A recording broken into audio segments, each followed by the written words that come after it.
Yo, what's up? It's your man Chicken Chan, and welcome to the Chicken Chan Show. Oh my God, yes, thank you all so much.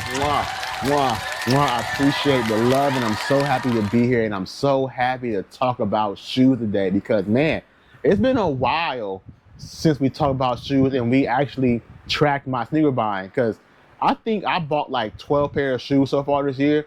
We only talk about 2, so that's on me. I gotta work harder, I gotta work better, and I gotta be smarter at how I'm gonna do this and just pump out this content and give you a video every week. So let's recap before we get too deep into the video. And this time, I wrote it down so we can actually track everything better.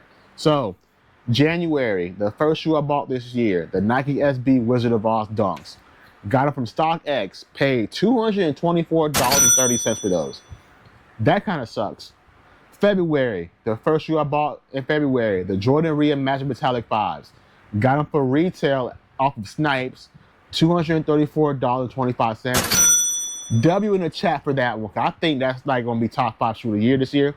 So altogether, we spent two is 400, 24, 34, 58, 30, 25, $458.55. That's how much we spent so far on shoes, at least for the 2 pair we talked about so far, because I bought way more since then. So today, the shoes today, can't believe I own these, and to understand why, we gotta time travel back. We gotta go back in time to 2012. A 19-year-old Chan, an amateur sneakerhead, and at the time, very, very broke, very, very young, but very, very, very much into the shoe game. This is the time, the era where we was on Craigslist posting shoes and trading shoes, having people meet us up in random places. I mean, I was at high school. I've had people pull up to my high school and drop off shoes and leave. That was this era of the shoe game, in a sense, because we knew shoes had value after they were sold, but it wasn't something that was like super scalped. Shoes would still sit on the shelf sometimes, and people didn't really charge you an arm and a leg for a certain shoe like they do now. So that was that era. And in 2012, the NBA All-Star Weekend in Orlando. Not a memorable game at all, but the shoes that dropped that weekend, that set the tone for everything we know now about NBA All-Star Weekend drops, period. The Galaxy Kobe's, the Galaxy KD's, the Big Bang Bronze. There was 2 pair of Galaxy-themed dunks, the Air Rookies that came out that year, and also, you can't forget, the Galaxy Foamposites, the shoe on the top of the mountain. I mean, that shoe caused chaos in the community. I mean, I was in college at FAMU at the time, and my friends are calling me on the phone like, yo, Chan, we at University Mall right now. I'm like, nigga, it's 3 a.m.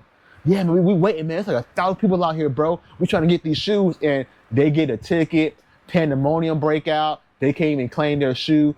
Crazy stories from the homies. But it was cool as a young sneakerhead to like have something this hype be this close to you, because it just kind of put you in a mindset of like, man, some of these things are actually possible. You just got to be in the right spot. And I'm in the right spot this year because look what Nike did. Oh. Look at him. Galaxy Foamposites in my hand. And this is really me. This is not AI. This is really me holding a pair of Galaxy Foams. And I'm not going to sit here and hype it up too much because, like, in all honesty, in all truth, 2012, a young Chan hated Foamposites.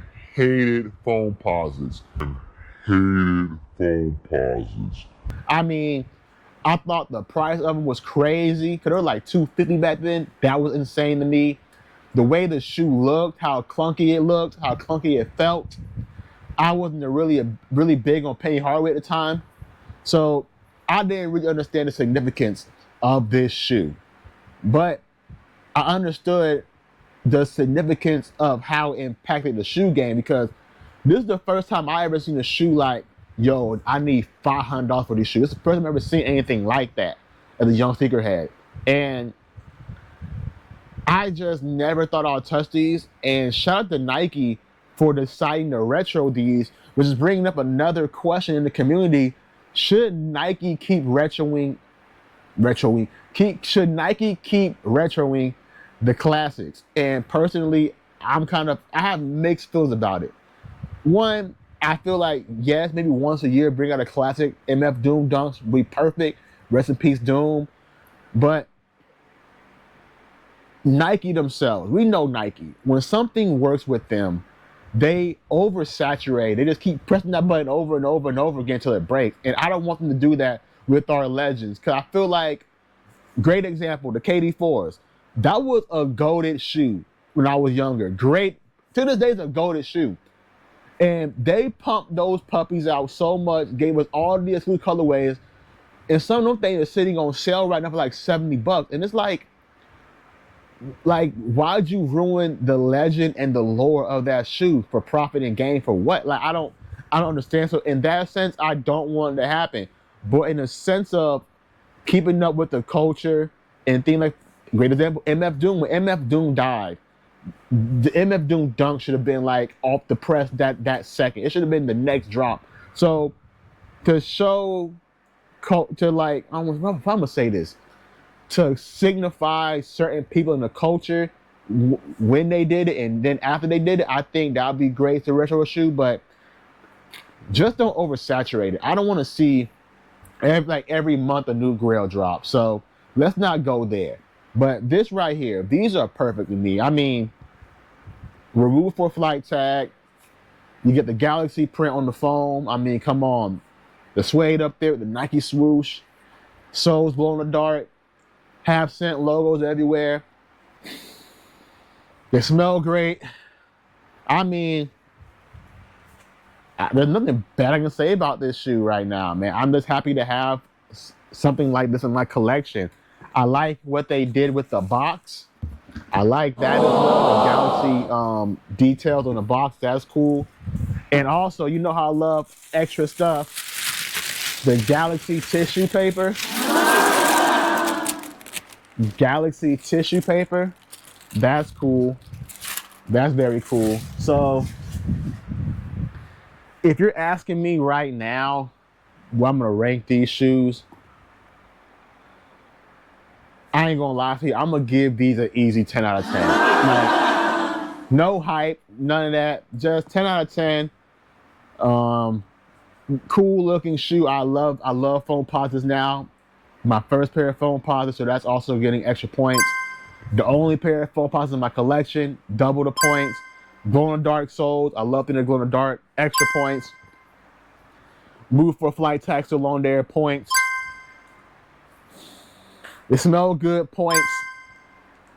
Galaxy box, Galaxy tissue paper, more points. I mean, I can't say anything bad about this shoe. So that's why it's getting a 10 out of 10 for me. And I'm happy I have them. So let's remember, 200, no, how much pay for these? For that? Damn. Okay, got these off Sneakers app. That's crazy. First Sneakers W of the year, I believe. And I paid $244.95. Damn. That's a lot of money. So let's calculate that. We'll calculate that. So we're going to add the 458, the 55 plus 244.95. Now we're at $703.50 on the year for the 3 pair of shoes we bought from January to February, which that ain't that bad, especially to have a pair of Galaxy foams in hand. I mean, it's easily going to be in the top 10 sneakers of the year. So we have a top 10 shoe in our hands right now. I'm happy about that. And I'm happy for the next episode because we're going to keep talking about more shoes. I'm probably going to show y'all some clothing projects I'm working on as well. So just keep rocking with me, man. I'm going to keep working my ass off to give you this content, y'all. So I'll see y'all again soon.